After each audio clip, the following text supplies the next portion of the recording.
Awesome. Okay.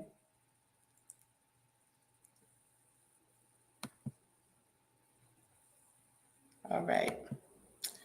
Welcome everybody to Kimberly T Inspires. I have a special guest, my friend, my coach. I call her my coach. We haven't officially set anything in motion, but she's definitely my coach. Her name is Roquita Johnson. She is a certified world-class public speaking coach and a certified virtual presenter.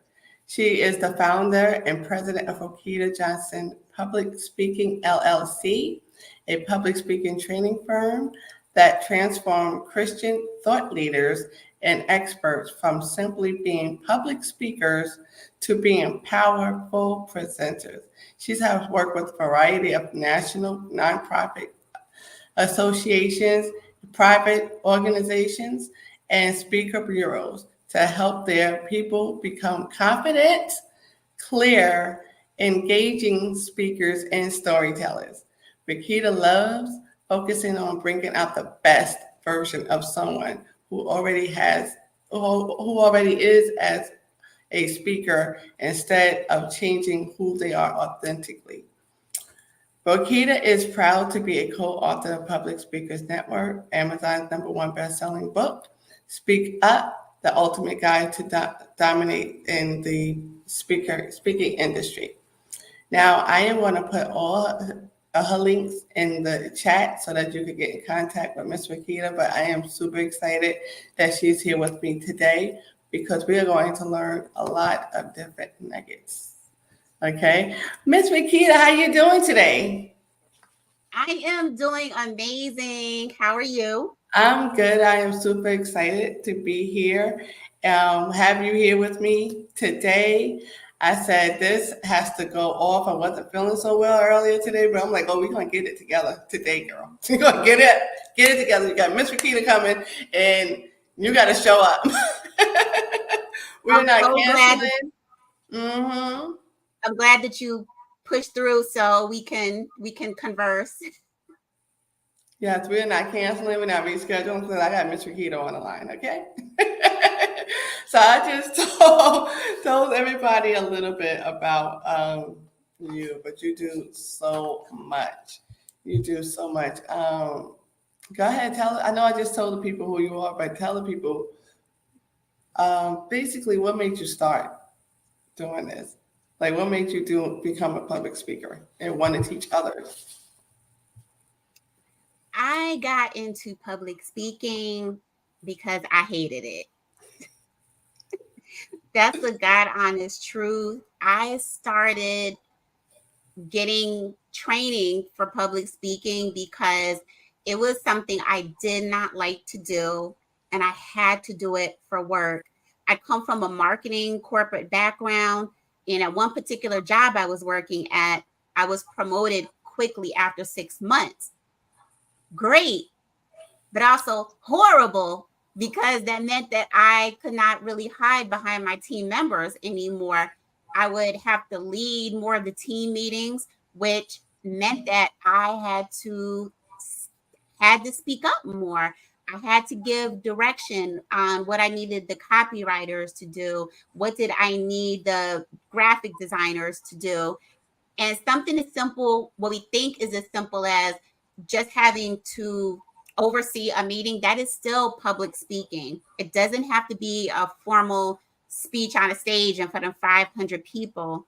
But that situation, it made me fearful because I did not feel as competent when I had to speak in front of my team. And one day, after a particularly nerve-wracking experience, I was like, I need help. And then I went for help. I actually started out with Toastmasters. That's how I got into it.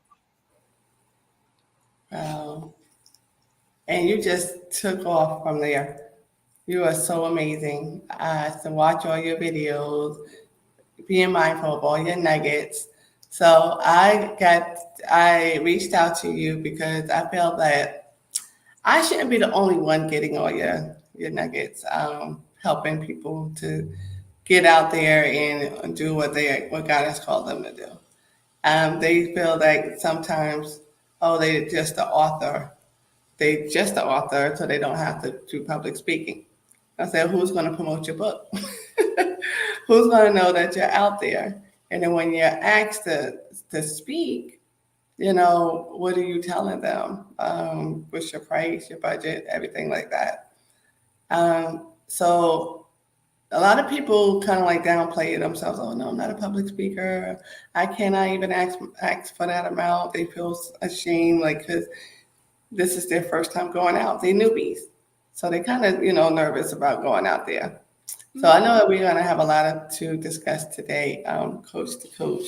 So the first thing I just want to just talk about that having a confident mindset for those newbies that go out there and just they feel like they're not like everybody else, like the Les Browns and the Roquita Johnsons, and they're not like the Tony Robbins out there. They're not up there, so they feel like they shouldn't be asking for anything.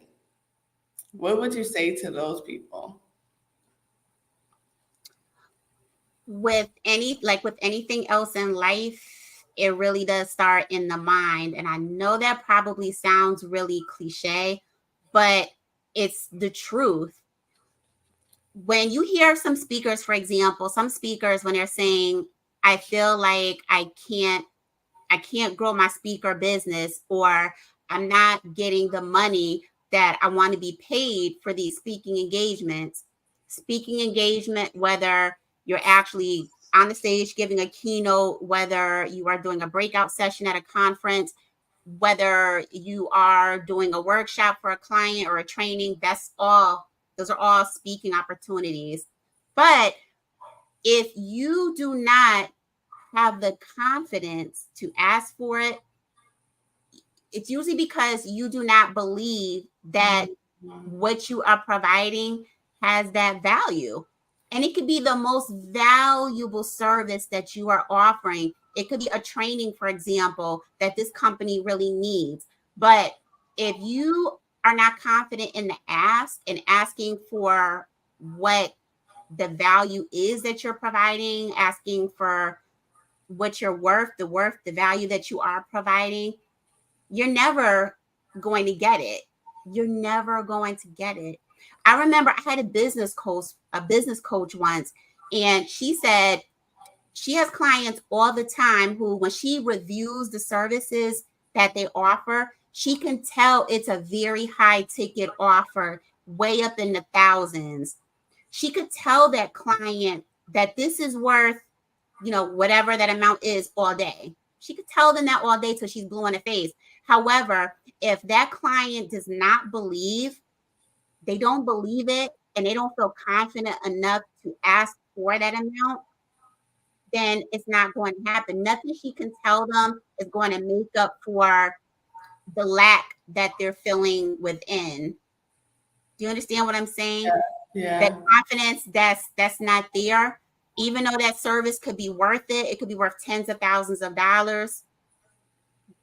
If they themselves don't believe it, it's going to be evident in how they ask. You're not going to ask confidently. You're not even going to ask for that number at all. You're going to underprice yourself.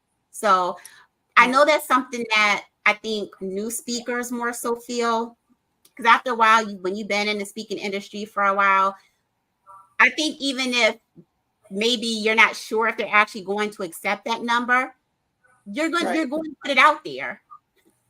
You're going to go for the ask. You're going to put it out there. And if you need to negotiate from there, then so be it. But you really do need to start out in a strong place by asking for what the true value is that you're offering. You have to believe it yourself. Absolutely. I totally agree. We kind of make ourselves or downplay our gifts that God has given us, especially as Christian speakers, we don't believe that, we can't charge that much, but this is what God gave us. He didn't want us to belittle our gifts or our talents and stuff like that. I feel like if you still give him honor You still give some kind of like tithing if you go to church, do that. But they feel like because you're a Christian speaker or you Christ-like that you feel like you don't have to, you shouldn't be charging that much or charging at all. And I also know that pastors who have to go someplace and speak, they have to have something. Either somebody's putting them up in a hotel, or they paying for his lunch or his dinner, stuff. Like when he comes out to speak, they may not have a lot, but they have something to offer him. So I'll figure like something as far as a public speaker, if the people that's asking you to come out to speak, perhaps they could purchase your books. What do you think about that? Or should there be something else in line with that? I want to make Like, sure I understand what you're asking me exactly. Are you uh, asking if how they should be compensated if they're yeah, not able to provide monetary payment? yes. Okay, great question. There is always a way to get paid as a speaker. Mm-hmm. So if this is an opportunity where they can't pay you an honorarium, they can't give you a monetary payment, then there are other avenues to explore. One of them is just what you mentioned. If you have a book, you can see if you can sell from the stage. Sell your Mm. book from the stage, or have a vendor's table. See if they will give you a vendor's table for free. So during the event and after the event, maybe you have someone man that table during the event. And after you speak, you can, go to your table, but you can sell your books there. Or if you have a service or a program that you offer, you can sell from the stage by offering that service or that program.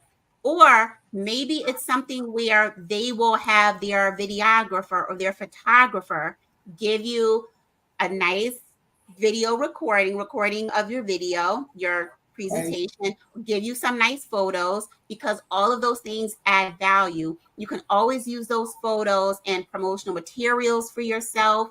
Photos are not cheap when you have a really good photographer, when you want a good photographer. So you can always ask for things like that. There are a lot of ways for you to get paid and it not just be monetary. It's Absolutely. important to think about what else would you find of value, and talk to them about that. You would be surprised what you can get, but you should never just totally speak for free. It takes time to prepare a speech. It takes a lot of time to prepare something that is valuable for the audience, that they're going to remember, that's going to enrich the audience long after they've stopped hearing you. Speakers put in time. Your time is valuable. Your And time is important. those books aren't free. Those books No. aren't free. And sometimes when it comes to books, besides the vendor's table, you can also ask if the organization that is hiring you, they can buy books in bulk. Some of them Right. will do that. You can put that in the contract. If they're not paying you, maybe they can buy, I don't know, 150, 200 books, depending on how large their organization is. Some of them will do that. So there are different ways to get paid. Oh, wow. That is so good. This is so good. Nice, valuable information. So there's another question. Why is it essential for, well, we already went over that. Why is it essential for public speakers to have this kind of mindset? New speakers, actually, new speakers to have the confident mindset.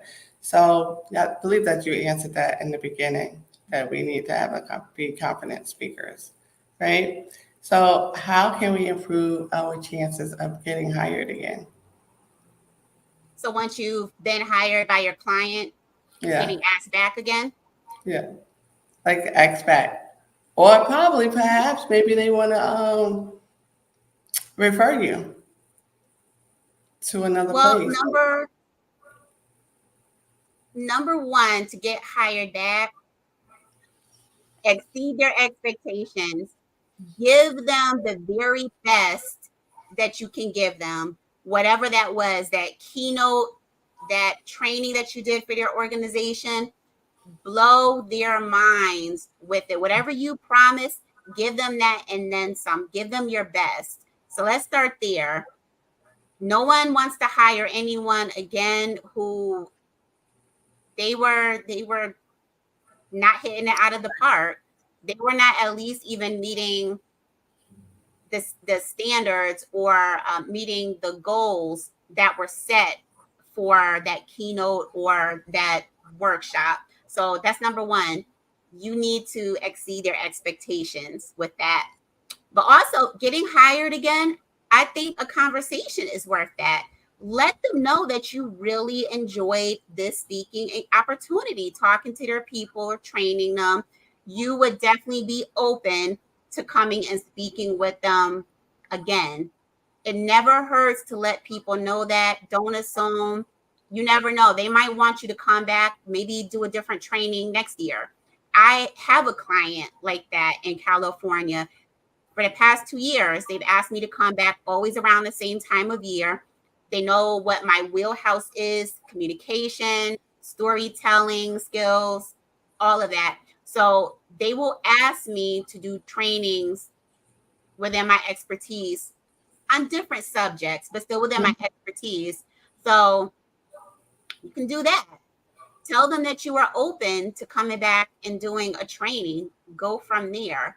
But also, what I also like to do is I'm very, I want to call it old school, but I do believe in the personal touch.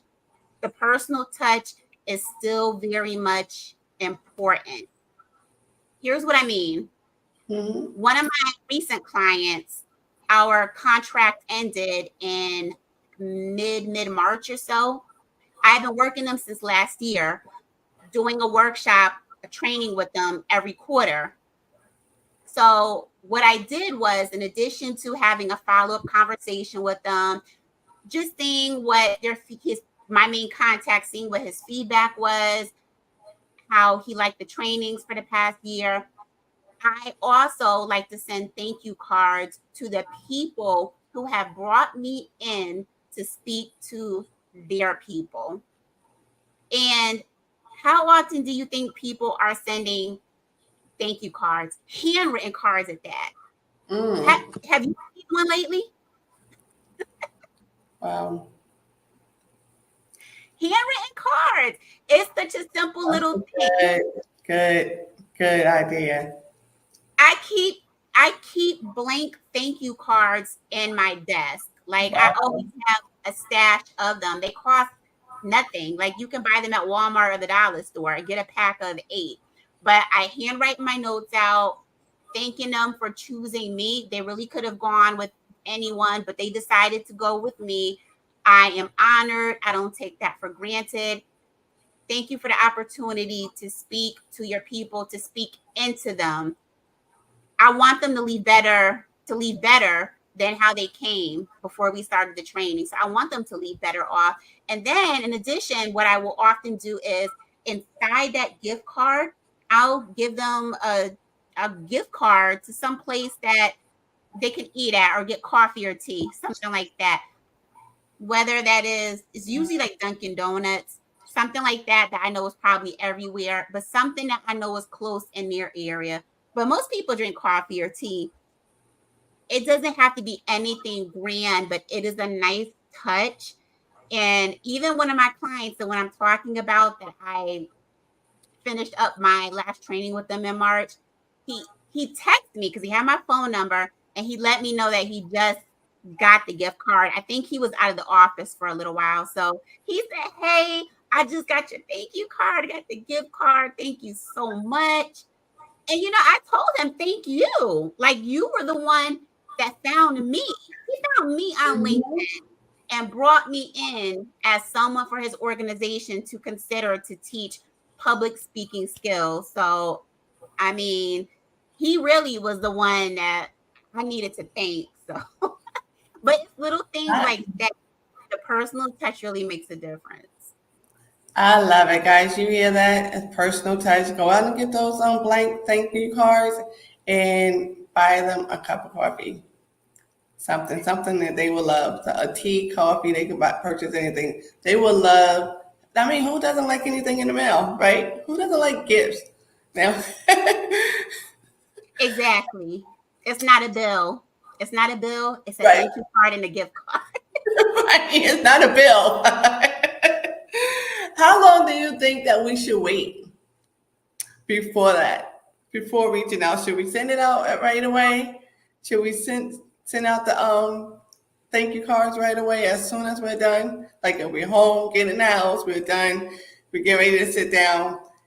The job is not over. So should we just send out the card right away, get the card ready, get the gift card the next day, and just send out the letter, the mail? Or how long do you think that a person should wait or not wait? I mean, as soon as the speaking opportunity is done, pop it in the mail. There's really no specific days I'd recommend, just as soon as it's done.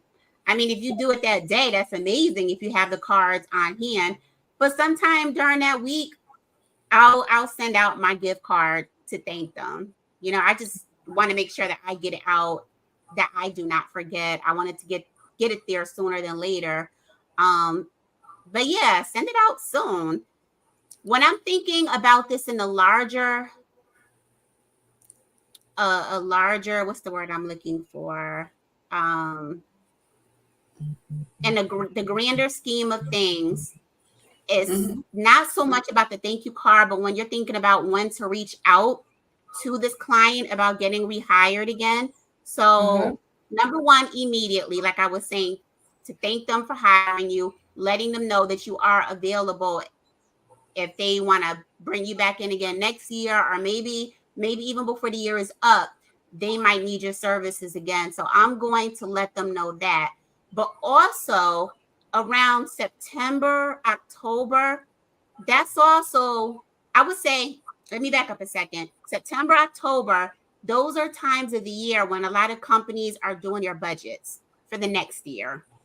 They're thinking about where to allocate their funds, and that would also include professional development, or if Mm. they're putting on any type of events and they might need a speaker. So before September hits, think about June, July, August, start getting on your radar. Even if you have not spoken at this company before, get on their radar. Reach out to someone in the organization, the department that would be most appropriate for you to contact for your services, and introduce yourself, pitch yourself. You know what I mean? Just let them know who you are, what you do. You would love to be able to offer this to their employees or their members.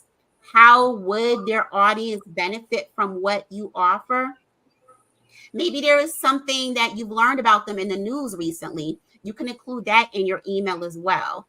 That shows them that you've done your research on them. So that's another good time of year to start reaching out to organizations before September, October, when it's budget time. Nice, nice. I love that.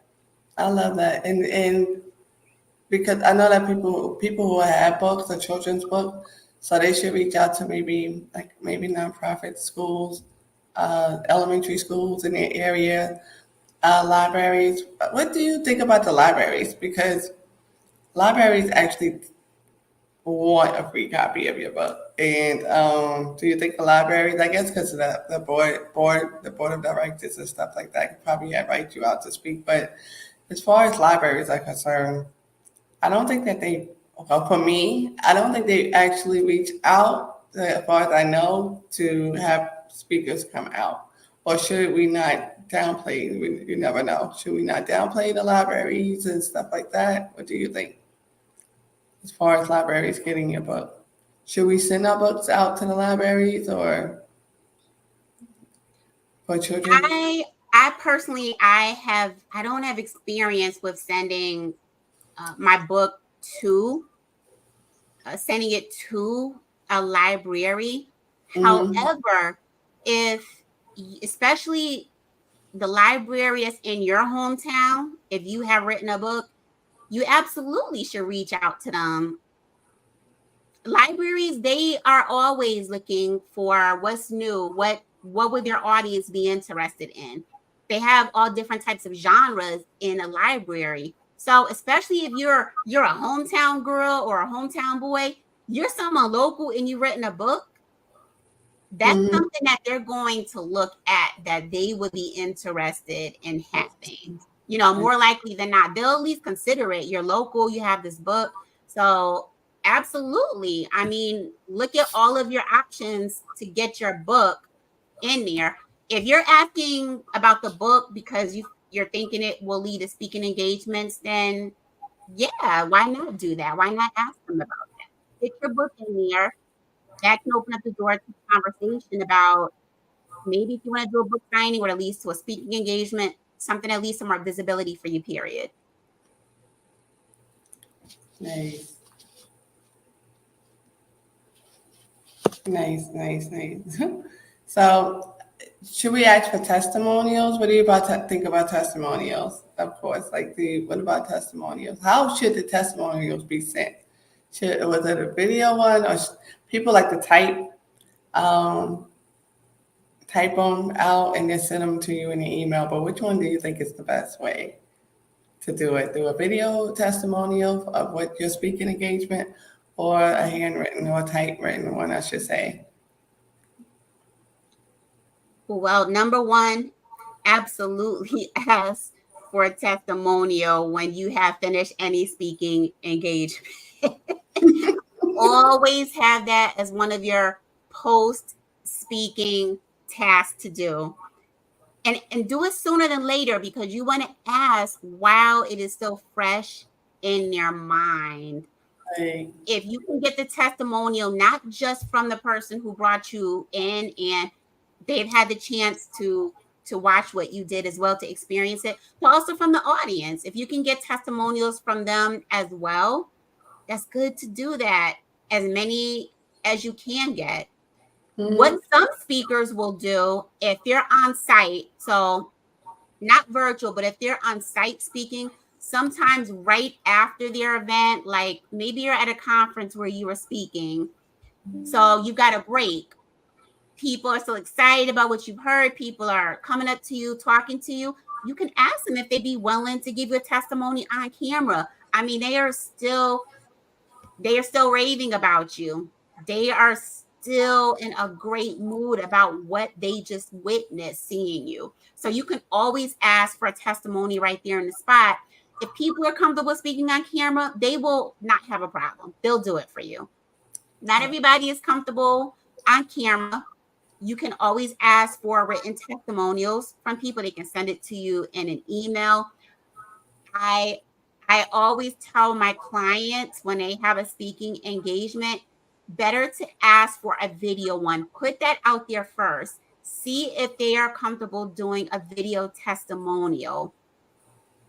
There is something about seeing and hearing someone gush over what you just did. Yes, reading is great too. Some people are very powerful with the pen. They know how to string their words together just right. But for someone who may be considering bringing you in your organization and they are able to just see the joy, the enthusiasm in that person's face, the event organizer who brought you in, or the audience member who heard you speak, there is something about that. Seeing is believing, as that old saying goes. So if they're not comfortable with video, again, you can ask for written because written has its place too. You can always include it somewhere in your website or in your speaker one sheet or any other materials. But I always try to go for a video first. And you can put links to the video, of course, too, from different places. Absolutely. I hope you guys are taking notes, okay? Notebooks, pens, and paper are out right now because this is so valuable. And not to mention, this is also going to be recorded, but take notes, okay? Take notes, write it down. My favorite part is this question here for you, Ms. Roquita. Can pay to play hurt or help an entrepreneur of public speaking? Pay to play. Let's talk about this. Let's talk about this because you actually probably have a little bit more experience in this than I do. Because it seemed like, first of all, I like it. It is good. It was fun. However, it's just that it can help you. However, I think that you also should use what you got. Use what you got. You got Instagram. Use what you got. Go live. You got Facebook. Go live. Use what you have. Use what you have for your audience first. So that way, when you do like a pay to play or something, you could bring your audience with you. Okay, so that you have, but not a bunch of people, but you have your own audience there. I know that your audience and their audience may be different. So I figured that you can't do pay to play with everyone. It has to, your audience has to be the same with theirs. Well, Okay. let me add to that. Yes, it's great if their audience is like yours. However, doesn't Mm-hmm. have to be. If you Mm. have an audience that they're different, that person, that speaker who's offering the pay to play opportunity, if they serve an audience who is different, but that audience would still find high interest in what you talk about, that's Mm. still an audience that would be worth perhaps taking advantage of the pay to play opportunity. I mean, there's a host of variables to consider for pay to play, but here's what I mean by the audience example. Let's Okay. just say you are a speaker who talks about nutrition, diets, meal planning, anything in that area. Another speaker has a platform where they talk about fitness. Okay, that's their thing. They're showing people how to tone up, how to build muscle mass, all that good stuff, how to get ripped. That audience would most likely have interest in what you talk about with nutrition. You know what I Mm-hmm. mean? Because they're in that mindset. That's what they're interested in. They're interested in health, and most likely from a holistic perspective, not just the fitness, but what I'm putting into my body. So that could be it could be a valuable pay to play opportunity to take advantage of. I just don't recommend pay to play when your audience and your audience are not even similar. Like there's no crossing of them. Mm-hmm. They would not have interest in what you speak about. I think it's iffy. I've never done pay to play. I know you have though, so you definitely will probably have more more of the stories you could talk Yeah. about with that. So I don't know. I'll toss the ball back to you on that. You're the expert with that. I heard, well, from the best, who I presume is the best, as far as the public speaking, my coaches who are public speakers, they said that, especially one in particular, who said that you must bet on yourself, right?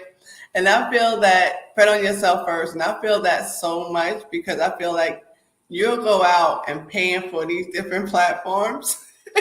And you'll keep on going in circle to me. That's what I felt like I was doing. I mean, granted, the pay to play was good. Yes, it was great. I learned a lot, but I also learned about myself just from that one statement because I didn't bet on myself first. This was not even an option. Okay, to do this. This is betting on Oh, myself first. And I am so glad that I have the opportunity to speak with you. And my other coach, like, she just flat out said that is, uh, I guess it's the name on the agenda. Let it be a big name on the agenda that brings you in, you know.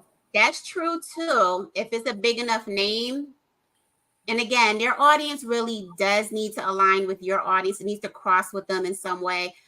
But yeah, if it's a big enough name and you are connected with them somehow with this opportunity, then that can obviously give you great visibility. Name is very important. I would agree there. But I love what you said, bet on yourself. again, I know we've had these conversations before, and I absolutely believe that before you pay to play, did you even try to promote yourself? Did you let the world know what you speak about, what your expertise is, how you can make this organization's people better in whatever way after you've had the opportunity to talk to them? Bet on yourself first. Get your social media channels going, get your marketing going, be consistent with promoting yourself, get yourself out there, pitch yourself to organizations, send the emails out. We have to do that. Get your email list going, grow your email list, like start organic. Bet on yourself. You would be surprised. You'd be surprised what you can actually achieve. So I a big proponent of that. You don't always need to start out with pay to play. I know a lot of new speakers, that's something that they will wrestle with. Should they pay all this money to be a part of this person's book or to be a part of this person's event to speak on the stage? Because you're definitely paying some big money. And if you're paying big money, you need to be sure about what it is that you are being promised or you're being offered. Because, and you can probably attest to this, you've gone to speak and now what? The event has ended. Are they still promoting clips from the event, clips of you speaking? That would be great if so. Did you get the video at all? Are they promoting you consistently? Like, what are you getting out of it? You just don't want it to fall flat, is my point. The event is over. What is happening now? How are you able to benefit? I think you really have to weigh what it is that they are offering. Is it with what you're looking for to get out of this? Wow, that's good. I do appreciate all that. That is phenomenal, and I love it. And I am going to make sure I put my best foot forward always. I am going to bet on myself first, because also too financially, if you're just starting out in public speaking, you will want to grow your own platform first instead of growing helping. I mean, you can help somebody else, and that's exactly what you're doing by paying them. So I feel that you also could. I learned that you could take that money and put it into, making sure you get your next book out, or like you said, marketing materials for yourself. So betting on yourself is number one. Do that first before you do anything. And I had to learn that. And the platforms I was on, they were great. They were phenomenal. However, it would be even more better if I would have betted on myself first and promoted myself first at all costs. The money that I put in that, I could have put in myself as far as marketing, creating more books, and advertisement. Absolutely. So, Ms. Roquita, this was phenomenal. Is there anything else you could share with us today? I think we went through. This was a great conversation. This is the conversation, guys, that I have with her just on a regular. Okay, she gives me all these great nuggets, and I should be phenomenal by now. No, I am. I know I'm because I know she's gonna say, "Why did you say that?" I know I am phenomenal. That's right. And I just love you so much. I mean, I met her in Toastmasters. She shot off. She not only was in Toastmasters, guys. Toastmasters have these speech contests, and you got pretty far. You got pretty far. Yeah, I've competed in different contests in Toastmasters and made it all the way to district. But for me, what will always be close to my heart is it's 10 years ago now. I can't believe it's been 10 years when I made it to my district, District 46 in New York, made it to the district stage for the humorous speech competition and placed number one. So won that contest out of 8 contestants, and just one of the most amazing experiences of my life. Like, I just remember I practiced so hard for that. And humor is one of those things that can be a little iffy for a speaker, and you'll hear speakers say that because everybody has a different idea of humor. So the fact that I won that, I mean, that Well, you always sticks out in my surpassed mind. more than 8. You surpassed Mhm. more than 8 now. If people know the Toastmasters, you surpass those in the club. You surpass those in the area. You surpass those in the. So there's more than 8 contestants. True. That's true when you think about it that way. I literally was just talking about the 8 of us who were on stage. So actually, so 7 other people that I beat out. But you're right. If you look at it from the area, club, division, district level, it's a lot more. There are a lot more contestants. Yeah, you did a great job. You surpassed everybody, and I believe that if you would have kept on going, you would have brought us home a trophy for 46. I believe it. I believe it. Just in case you wanted to go back in here, but I know your schedule is full right now, and you have Dare to another dream. district. You have another district, but I know District 46 is always going to be a part of your heart. Absolutely. Yeah, Absolutely. definitely. Absolutely. Yeah. Thank you for having me on. I know you asked me if I had anything else to say. My parting words to speakers would be to, like we mentioned, bet on yourself and have confidence. That was the title, that's in the title of this interview. Confidence in the speaker marketplace. It really does start within. Whatever you speak about, whatever your passion is, put your expertise out there. Be consistent with promoting yourself and figure Mm. out what's the best channel for you to be on to reach the audience that you want to speak in front of, because you do not have to do all the things. You don't have to be everywhere. First of all, no matter what your audience is, I always recommend LinkedIn, because people who sign checks are on LinkedIn. Ooh, Decision I love that makers. slogan. They need to hire you for that one.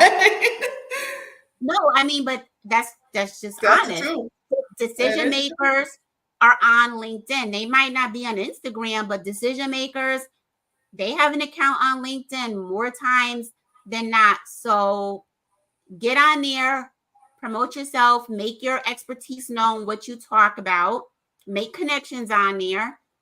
If Instagram is also where your audience is, get on there. If you're someone, like I said before, let's just say you're in nutrition, or if you're in fitness, you definitely want to be able to show images of what it is, the foods, the dishes that you prepare.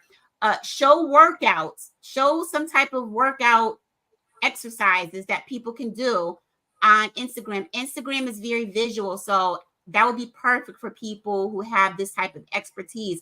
But wherever your audience is hanging out at, that's where you need to be.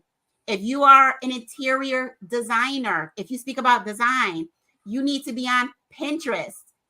People are always looking for design ideas for their home on Pinterest. So think about what it is that you are an expert in, that you talk about.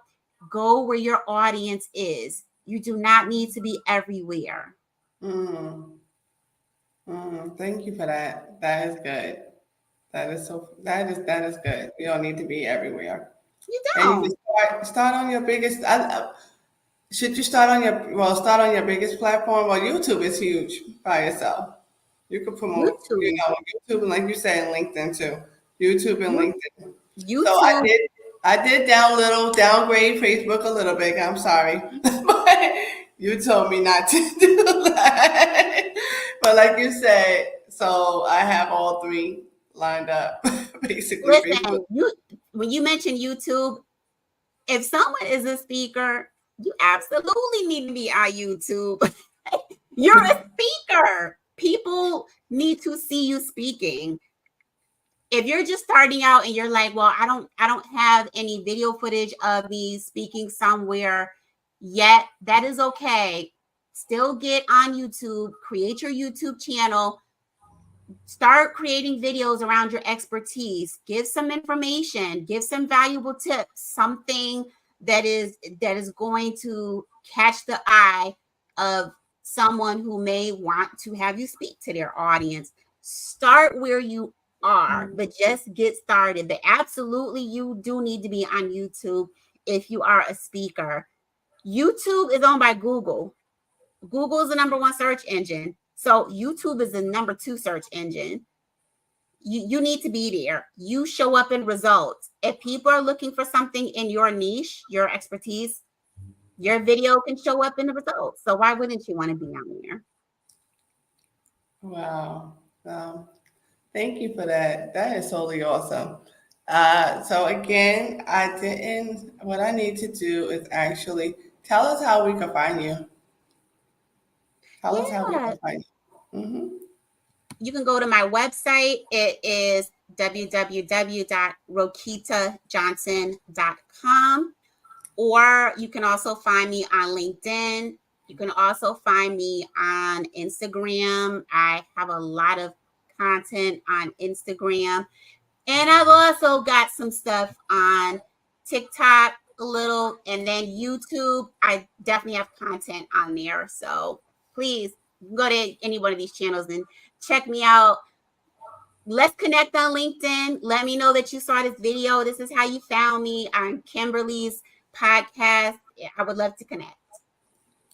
Awesome. Thank you. Thank you. Thank you. Thank you. Thank you. I cannot thank you enough. Okay. I will make sure I get that handwritten card out there to you as soon as possible, as well as the gift card. It's coming to you. Okay. We're going to get it when we get off the line.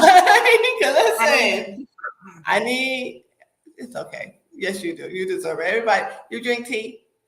I know you drink tea. Everybody. I love tea. I am tea drinker number one. You need to have a gift card with tea for tea. Starbucks and Dunkin' Donuts, we talk about that later. Just in case I don't want you to say their names unless they're gonna pay you for an endorsement. So when we get off, you can tell me which one that you want, okay? Because unless they're gonna pay you, then you can endorse them. You can tell them what you want. So I love you. I love this lady, okay? And yes, we also gonna talk about you becoming my coach also, because I don't have many, and I think that's okay because I have two. That's very important to me. That's you and another one. She's phenomenal too, and it's just that you just gotta. Your circle is very important. Your circle is definitely very important. Definitely. Speaking into your ear. So I feel like this podcast and this podcast is very important for those who are starting out as public speakers, or I also have other people lined up as educators, and they just have their testimonies to tell. I'm not gonna lie. When I first started out, I thought as a public speaker I had to hide my faith. I had to hide out who I was. But seeing you as a Christian public speaking coach, I was like, wait a minute. You blew my mind with that. It was just like, oh, I could talk about my faith. I could write little things, like write my books and add little scriptures, or just do writing speeches, and I talk about faith. That's just who I am. I can't hide who I am. I can't hide my authentic self. And you taught me that. I don't know whether you know it or not, but this is why I follow you. This is why I always watch your videos. And yes, because you taught me that I could be authentic in my faith and who I am. This is me. And I guess my audience who's attracted to me will be there. So I don't have to worry about being somebody else or not talk about. I love talking about Jesus. I'm sorry. I'm not going to say, well, not sorry, but not sorry. I love talking about him. He brought me too far. Listen, you being yourself, you're going to attract the people that you're supposed to attract by being yourself. If you're not being yourself, you're going to attract the people that you don't really want, that you don't really want to, that's not your audience to speak to, things like that. So it pays to always just be yourself anyway. But yeah, your faith, I don't believe in hiding my Christian faith. There are a lot of people out here, they're not Christians, and they make it clear what they are into. They make it clear and they're unapologetic about it. I And think, I'm going to be my authentic self too. And my faith is very important to me. And you know what? The people that, whoever you're looking for, they're looking for you too. And I know this because the women, because I mainly work with a lot of women. I will work with men too, but just women are attracted to me. So the women who I coach, the majority of them, they'll tell me, you were who I was looking for.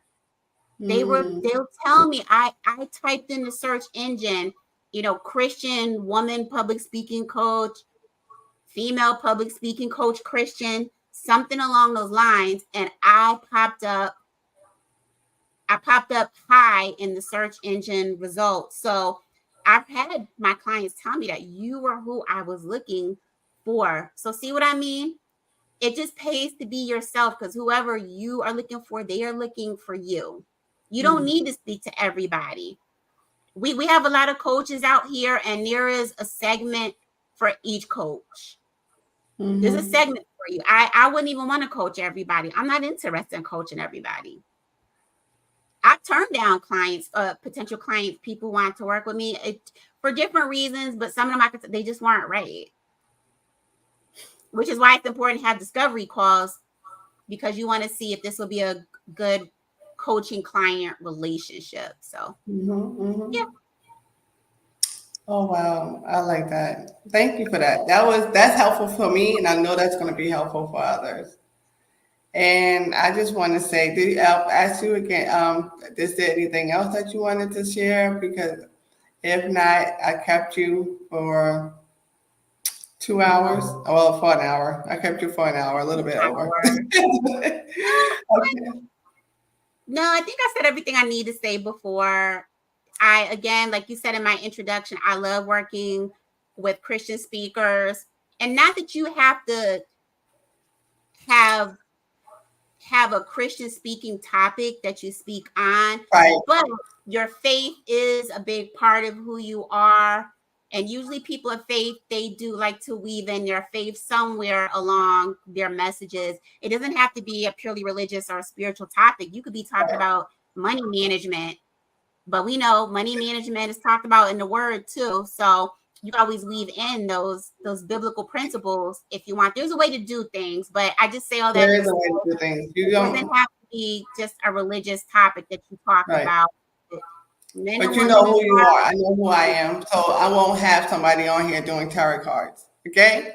I'm not going to have somebody on here want to do sacrifices and stuff like that. No, we're not doing it. So you know who I am right off the bat, right out the gate. You know that I'm a Christian public speaking coach. That's it. So, I mean, I'm not saying that you got to come to me and want to quote the Bible throughout the whole speech or write yourself a sermon. I mean, I probably could help you with that too, but you don't have to be that person, okay? It's just that I know when you search for me, you know what you're going to get, okay? Faith is a big thing and part of me. I'm not saying I'm going to hit you over the head with a whole bunch of scriptures, but you know who I am. You know who you're going to be working with. So, yes, so I love that. And Roquita, thank you for your time. Thank you for being on here with me. You know I could talk to this lady all day, right? But don't worry, when you see me flourish and blossom, you're going to know why. Because I have Miss Roquita as my coach.